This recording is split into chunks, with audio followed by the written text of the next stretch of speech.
How did it happen and who was involved?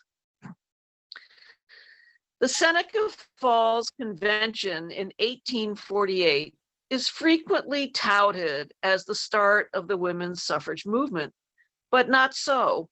It actually started much earlier. And I actually think women have been yearning for this probably for forever.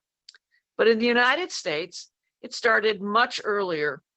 In the decades before the Civil War, all sorts of reform groups were proliferating across the United States: temperance leagues, religious movements, moral reform societies, and anti-enslavement organizations. And women played a prominent role in each.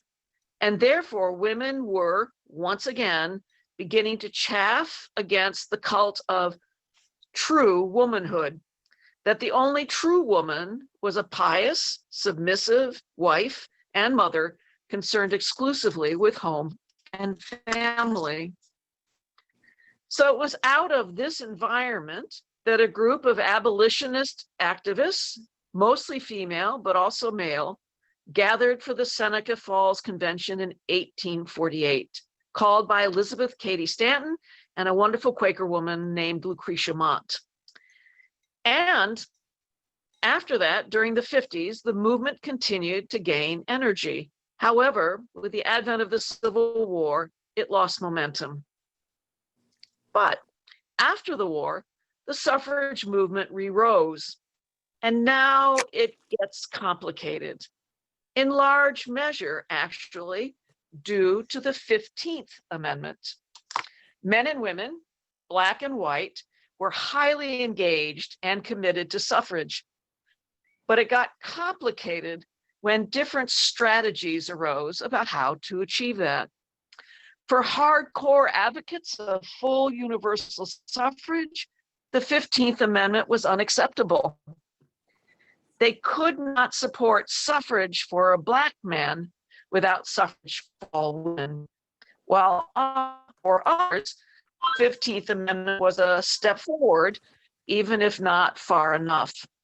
So Elizabeth Cady Stanton and Susan B. Anthony, among others, formed the National Woman Suffrage Association and fought for universal suffrage, choosing to not support the 15th Amendment. Ultimately, even joining with white racists, whose argument for women's suffrage was that white women's votes could be used to neutralize those cast by Blacks. And in order to maintain these unholy alliances created for an ulterior goal, the NWSA began to marginalize women of African descent within the movement, no longer having them on stage or letting them speak. No wonder Frederick Douglass and Susan B. Anthony's friendship, close friendship, totally erupted. I think it raises incredibly hard questions about political expedience and whether the ends ever justify the means. I think that it is a complicated, difficult question for me, and I think for people of our faith, that the ends never justify the means. Now, on the other hand, a second alliance was formed by Lucy Stone and Julia Ward Howe. It was called the American Woman Suffrage Association, who felt that it was totally unfair to block any kind of Black enfranchisement. And instead, they fought for the 15th Amendment, but also for women's suffrage on a state-by-state basis, which actually was not a bad strategy at some level. So do you know the first state to give women the right to vote? You ready? Wyoming. In 1869 and 70, Wyoming gave women the right to vote. And when Wyoming was invited to join the Union in 1890, the state insisted it would maintain this or it would not join. Other states soon followed: Colorado, Utah, Idaho, Washington State, California, Arizona, Kansas, Oregon, Montana, Nevada, New York, and Michigan, my home state, just saying, Oklahoma, and South Dakota. All mostly Western states, if you notice. And why? Because in these underdeveloped states, the role and need for women was essential.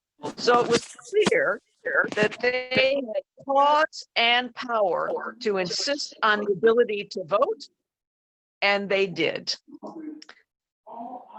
But back further east, the fight for women's suffrage had descended into the abyss of racism. However, and critically for the long haul, women of African descent remained intensely involved and active. So once again, God created humankind in his image. Did you bring in our communion, by the way? Let me say that once again. God created humankind in his image. In the image of God, he created them, male and female, he created them. Those of African descent found alternative paths, sometimes with NWSA or AWSA, sometimes not.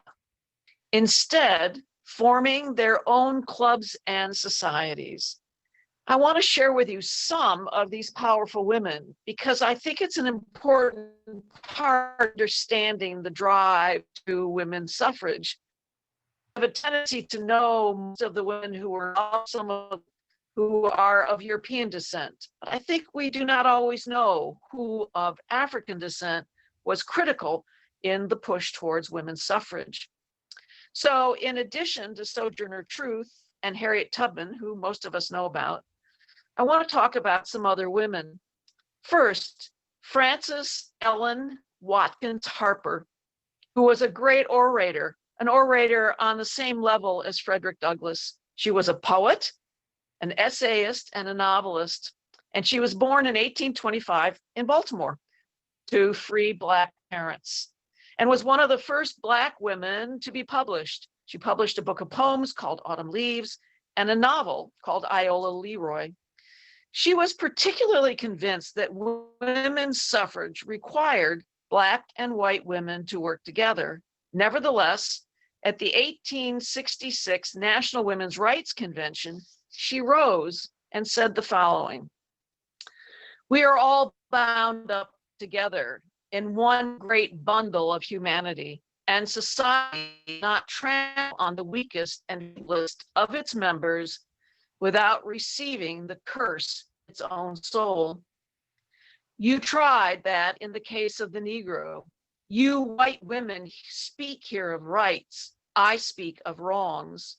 I, as a colored woman, have had in this country an education which has made me feel as if I were in the situation of Ishmael, my hand against every man and every man's hand against me. While there exists this brutal element in society which tramples upon the feeble and treads down the weak, I tell you that if there is any class of people who need to be lifted out of their airy nothings and selfishness, it is the white women of America."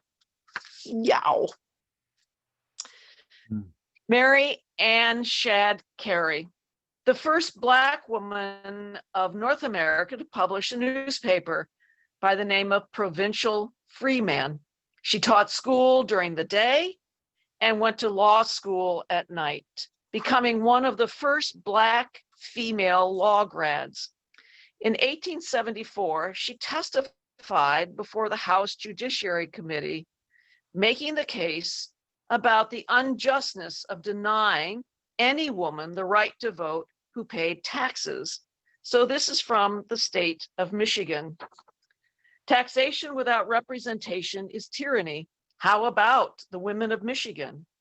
An actual investigation of the official records in 56 counties of Michigan revealed the fact, which few would have guessed, that 86,665 women pay taxes in those counties, amounting to 3,155,266.42 on a $150 million worth of property.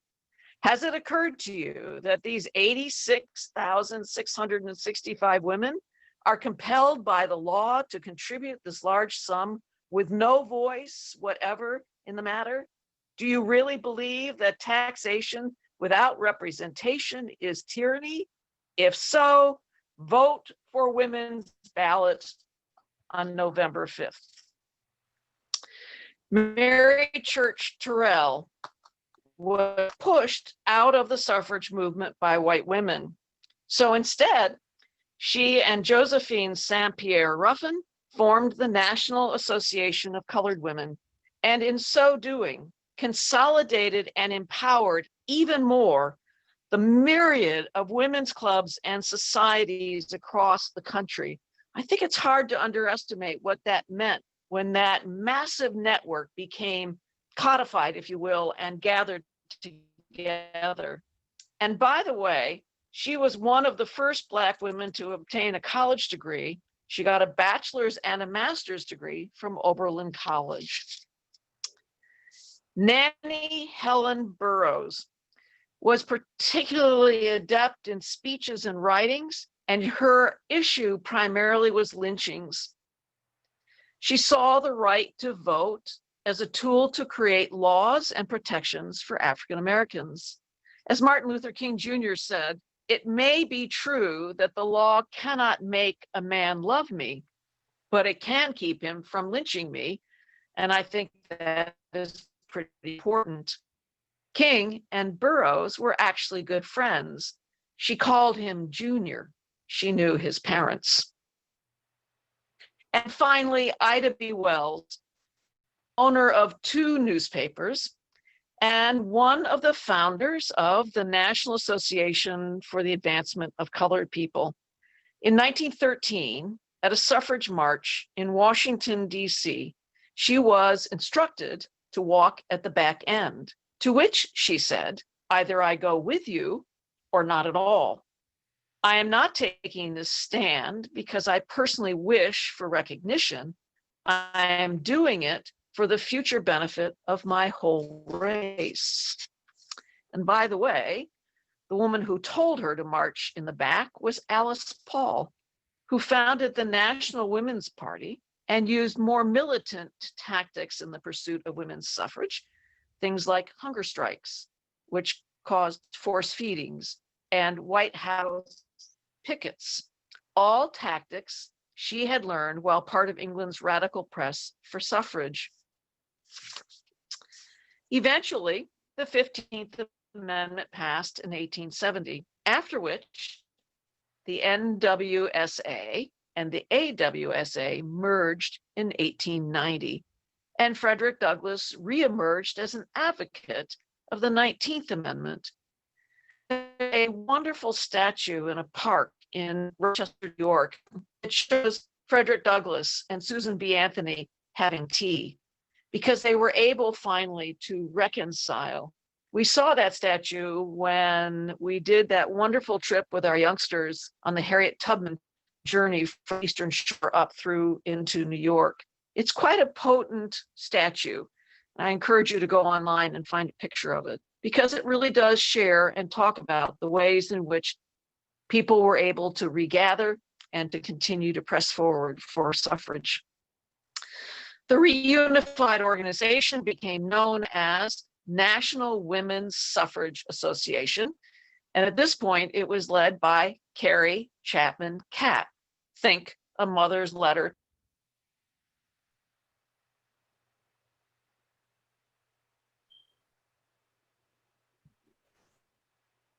My bad. Oh, she blinked out. Can you hear me now? Oh, there she is. Yeah. Can you hear me? Yes. Yes. Can you hear me now? Yes. Yes. Yeah. I'm going to step back. Okay. God bless technology, sorta. All right. So after the passage of the 15th Amendment, And as the NWSA and the AWSA merged in 1890, it became known as the National Women's Suffrage Association. And it was led by Carrie Chapman Catt, think a mother's letter to her son. And she was ultimately the founder of the League of Women Voters. So into the 20th century, Black and white suffrage movements continued to weave together in and out, but always pressing forward until another war slowed the progress again, World War I, which actually helped because women's work on behalf of the war effort, especially as they filled in the workforce, think forerunners of Rosie the Riveter, it made it clear that they were just as patriotic and deserving of American citizenship. So finally, in August 1920, it actually happened. But that is hardly the end of the story of suffrage in this country. In many ways, it continues. Despite the 15th and 19th Amendment, actions have continued to take place to restrict voting. Even today, there are legal cases about whether or not mail-in ballots are legitimate. There still is, even today, as we face our own elections coming up, conversations and actions taking place about who gets to vote and under what circumstances. But back a little bit further, I want you to think about poll taxes and literacy tests, not to mention the threat of husbands if a wife was walking out the door to vote, much less the threat of bodily harm to those who would choose to go to a polling place and vote. So in an important way, it really wasn't until the Voting Rights Act of 1965, signed by Lyndon Johnson, that gave voters legal resources to challenge voting restrictions, which I think is especially critical for females and males of African descent. But suffrage was not just a Black issue, by the way, or even a woman's issue. Native Americans were not considered citizens of the United States until 1924, and the right to vote was given to them by each state within which they reside, not nationally. And the last state to guarantee the right to vote was in 1962, and it was the state of Utah. Imagine. And by the way, the last state to ratify the 19th Amendment was Mississippi. No surprise there. And they ratified it in what year? 1984. So 100 years later. Wow. It's actually not a very long time, my sisters and brothers. For example, I am 70, which to some of you may feel like a very long time, but I am 70, so just 30 years before I was born, the passage of the 19th Amendment happened.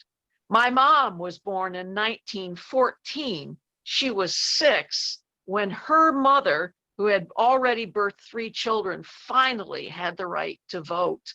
So do your own math, my sisters and brothers, for yourself and for your family members, and recognize that while women's suffrage is 100 years old, it's really not so long. And its suffrage movement was actually equality. In what ways do we continue to deny equality? And what does our faith tell us about equality? So once again, so God created humankind in his image. In the image of God, he created them. Male and female, he created them. So again, God created humankind in his image. In the image of God, he created them. Male and female, he created them. It is gender inclusive, and not one mention of racial, cultural, or any other disparity. So what does this mean for us as people of faith today? here's a quote from Mary Church Terrell. She says, how can anyone who is able to use reason, who is in dealing out justice to all God's creatures, think it is right to withhold from one half the human race rights and privileges freely accorded to the other half, which is neither more deserving nor more capable of exercising them? So what does it mean for us as a people of faith today that we are celebrating 100 years of suffrage? I say, amongst other things, vote.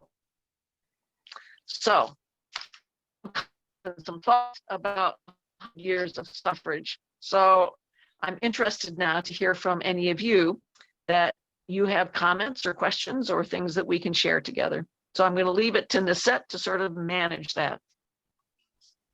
Well, there weren't too many questions in the chat. I think we were just taking in all of the information and details that you were giving us, Rev Flo. So no questions in the chat, but that doesn't mean that folks can share your comments or questions. I'll start first. There's a lot of things that were new. I had no idea that the voting started more out west than it did out east. I don't know why I would thought that it'd be like New York would have been like one of the first states, or like somewhere on this side of me being the first colonies. I would have just assumed that it would have been somewhere over here, but I would never have thought like Utah and like the Dakotas. Like I forget that they're states sometimes. It's like all the way out there. But thought that was great information. That was cool. I think it is, if you think about when different things happened, particularly around women's suffrage, one of the things that was really key to that was suffrage came to women when it was abundantly clear that people needed women, right? Their role was expanded beyond just being a wife and a mom and taking care of the home. When women were needed to help a society grow, or to manage a society, or to step in and to do major things, I think that's when suffrage also received an additional boost. And so that's why in the West, it passed much among states than it ever would have passed in the East and in the South. But it is interesting to think about that, I think. You know, it's like when women finally have a chance to prove their worth and their need, it makes it harder for people to resist their desire and the importance of their having. Yeah. To Nisette's point, one of the first women to ask for the vote was Margaret Brent in Maryland in the 1600s because she had property. So there are a few here in the That's East. Right. Right. She did get it, if I remember correctly. No, she didn't. You know, the other person that she did? She did not. No. I'm sorry, Margaret. She did not get it. I didn't think so. Yes. Right. But I think women have been asking for those kinds of probably for centuries. The other woman who was quite clear about this also was Abigail Adams, who in letters to her husband made it abundantly clear that he would pay a price if he didn't ask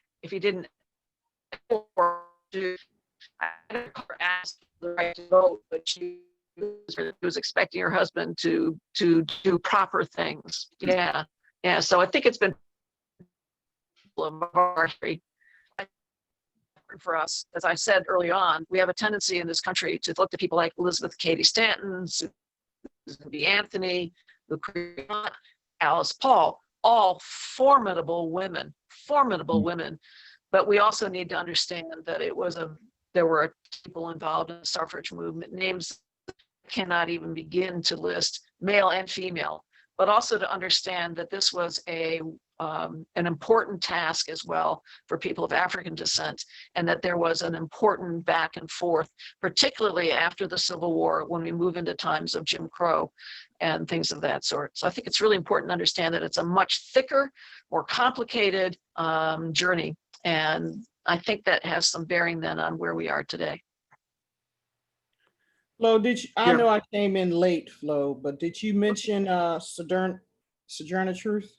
I did. I didn't speak a lot about her Patricia because that's actually somebody a lot of us know. But she was a very potent voice and a very potent speaker. So she had a lot of chutzpah about her. The other person, of course, who did the same was Harriet Tubman, who ended up living up in the Rochester area of New York as she wandered away from the Eastern Shore, and was very good friends with Frederick Douglass. And so she was very involved with the New York characters, which of course is where the Seneca Falls Convention happened. And she had a very potent voice and story herself. Yeah, I was going to make a point that, I mean, I grew up in a household where gender was never considered to be any kind of a detriment to what you were going to do. In fact, my sister, when she, in 1960, went to pharmacy school, the class of about 120 people, and there were 6 young women and 1 African-American woman in there. But the interesting thing now is that, you know, some of the professional schools, whether it be dental or medical or legal or pharmacy, or they're now greater than 50%. In fact, sometimes significantly larger than 50% are women. So really, my question to you is that, especially from the women here, what sort of, do you feel as though you are still a sense of what do you call it, of prejudice, or, you know, are you still having negative feelings about, you know, how you're being treated? So, and if so, let me know how that is, and some real experiences in that, not 30 years ago, but today. Well, I can talk on that really quickly and not to dominate the conversation.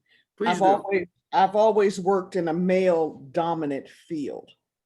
And I've seen, especially in law enforcement, I've seen it go from very sexist to cheering on rape reports that were read in roll call, to going into cooking. I see, which is very male dominant, white male dominant.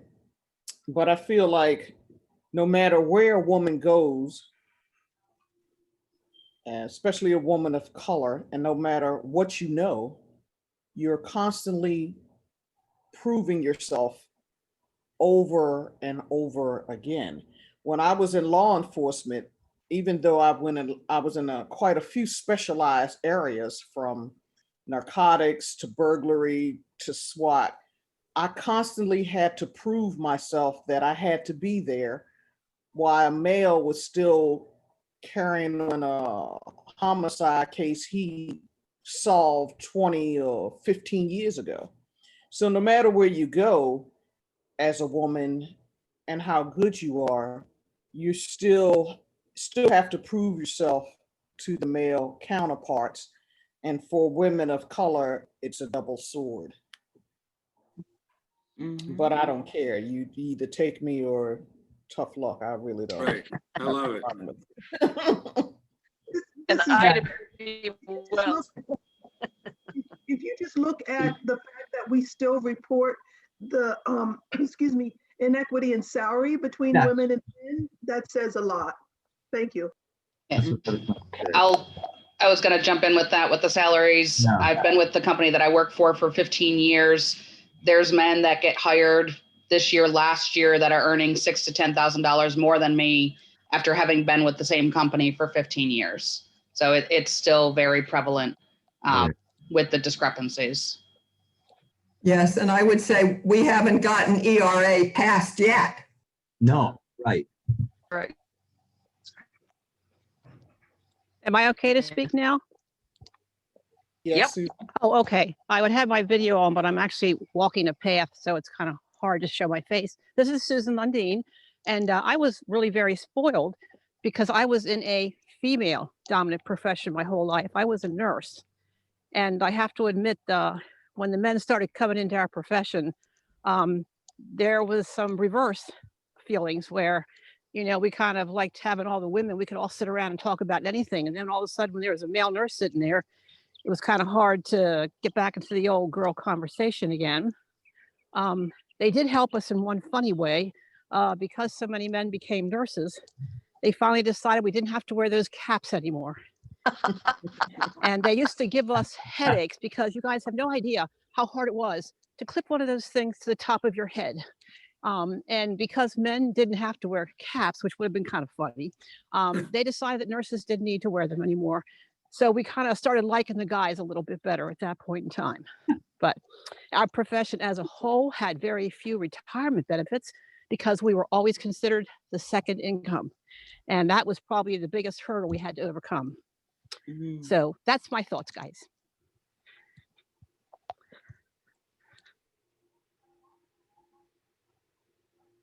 Well, I'll say that in the church, you know, just a gentle reminder, when I went to seminary in the 70s, I went in unordained as a woman. I could be ordained deacon at that point, but you could not be ordained to the priesthood. So when I went to seminary in 1975, I could not be ordained to the priesthood. By the grace of God, that passed just before I graduated, so I could be ordained.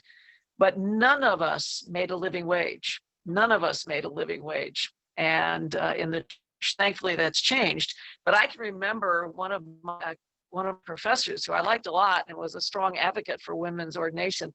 I remember when he looked at me and he said, "You know, you'll never be a rector." He said, "You will never be a rector." So I graduated from seminary thinking I would never be a rector.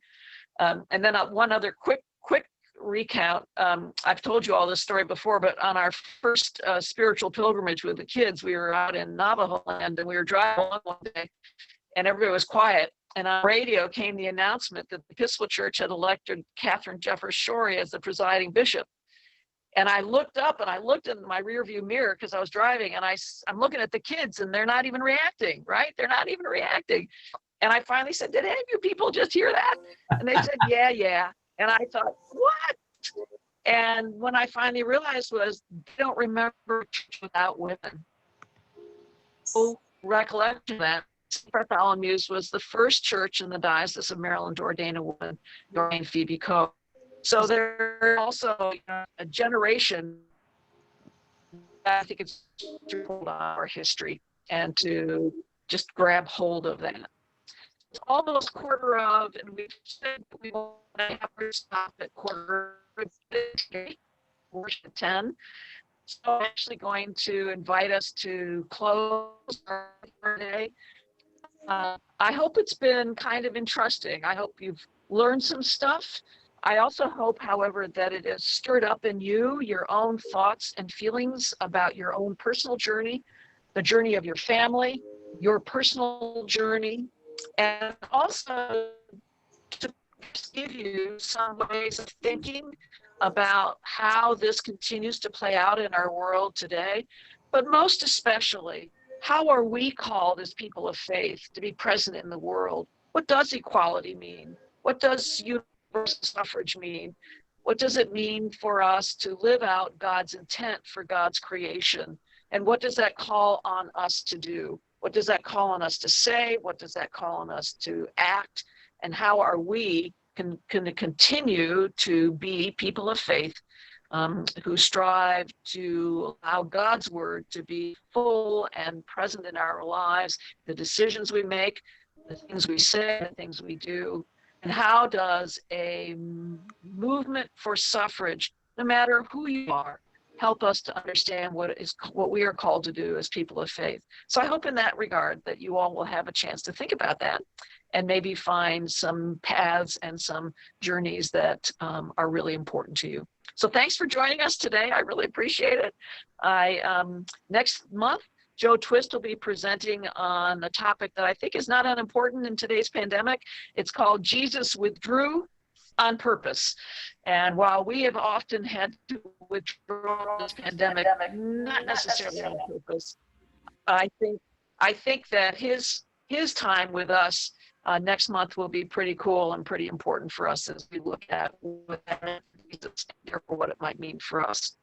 So I'm going to leave now, and I will catch up with you all, hopefully in worship in a few minutes. Take care, everybody, and thanks for coming. Thank you. Bye-bye. Bye-bye. Bye-bye.